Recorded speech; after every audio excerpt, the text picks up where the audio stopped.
Lula me dizer naqueles nossos almoços, jantares, restaurante, em hotéis, na casa dele, no meu gabinete, onde a gente marcava para comer 10 anos de refeições e conversas. E uma hora de papo telefônico, sempre aos sábados de manhã, conversa longa. Tínhamos os ritos das nossas conversas muito longas e em todos eles ele me dizia, no dia que eu for eleito, e dizia com uma cara sóbria, com uma vontade piedosa, com um desejo sincero. Assim me parecia. Caio, ele não me chamava de Caio, de fato ele me chamava era de pastor ou de reverendo. Aí ele dizia, olha, quando eu for eleito, você vai ter orgulho do Brasil e pela primeira vez você vai ter orgulho do seu presidente. Porque eu não serei um presidente para fazer conluio com a maldade, nem com a corrupção, nem com o partidarismo, nem com o próprio PT. Eu vou agir conforme a minha melhor consciência. Se eu tiver que ter um lugar na história, eu queria que o Brasil tivesse uma espécie de Mandela brasileiro com uma respeitabilidade mundial. Ele me disse isso muitas vezes. Até aquele dia, em maio de 1998, em que ele estava me esperando na minha sala, juntamente com um amigo dele, que ele não via há 20 anos, e que também era meu amigo. Se encontraram por coincidência lá, ou coincidência nem tanto, o cara sabia que ele ia estar comigo, foi lá para pegar uma carona e dizer algumas coisas, e eu não sabia. Eu fui ao banheiro, quando volto, estão os dois conversando, e o Lula vem, me fala um palavrão, que era uma coisa, é muito comum nele, ele é muito desbocado, mas em relação a mim ele era extremamente reverente.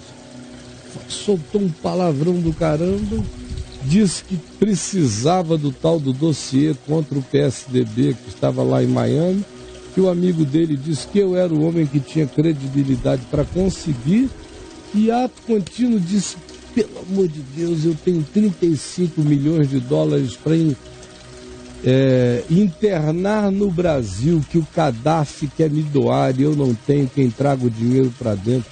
Será que um amigo seu, empresário, não faria isso por mim, reverendo? Aí meu coração gelou, eu falei, cara, ele é igualzinho a todo mundo. Só que eu não pensei que fosse tão mais pior do que igualzinho do que todo mundo. Fosse de uma insaciabilidade extraordinária. Ô Caio, você acha que em um momento o Lula foi sincero? Eu acho que ele foi sincero lá atrás, ele foi sincero. Na época do ABC Paulista ali? Antes, bem no início. Mas eu acho que um monte de gente já começou a se separar dele bem antes, porque começou a ver que ele não era essas coisas. Só que ele não tinha ainda o discurso prepotente, agressivo, surtado, louco e absolutamente insano que ele adquiriu. As pessoas do convívio, hoje eu sei, gente que agora sabe que eu sei há muitos anos, que me fala. Mas alguns do convívio dele lá no passado começaram a se afastar porque foram vendo que ele tinha uma agenda oculta, e essa agenda era no mínimo de 50 tons de cinza. Foram saindo, mas ele ainda era sóbrio no falar, no apresentar, no argumentar, nisso tudo. Mas foi em 98, eu acho, que ele descompensou-se, ele começou a descompensação geral. Porque o cara que falou aquilo na minha sala, daquele jeito, estava disposto a tudo.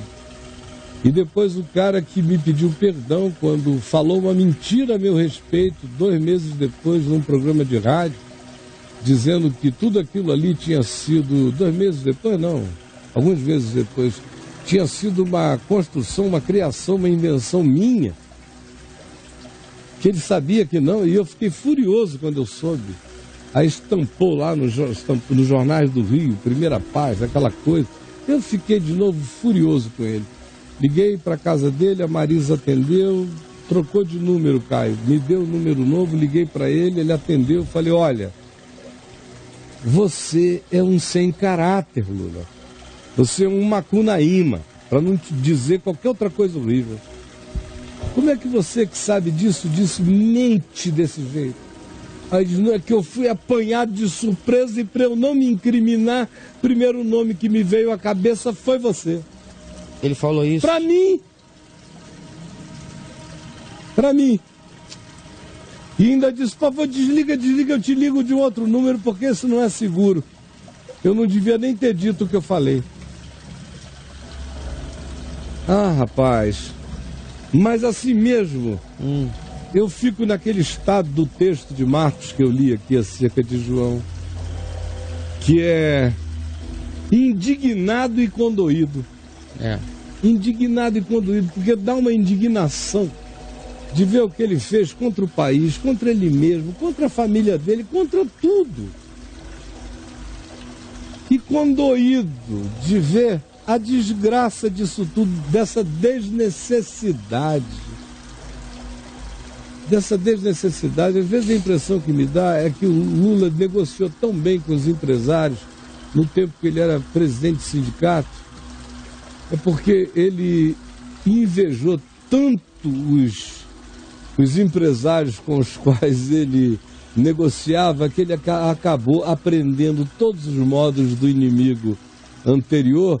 E na hora do poder ele se associou a eles e falou a linguagem que ele sabia que era a linguagem que aquele pessoal entendia. Por isso ele se tornou também uma espécie de papa de um grupo expressivíssimo das maiores fortunas empreendedoras do país.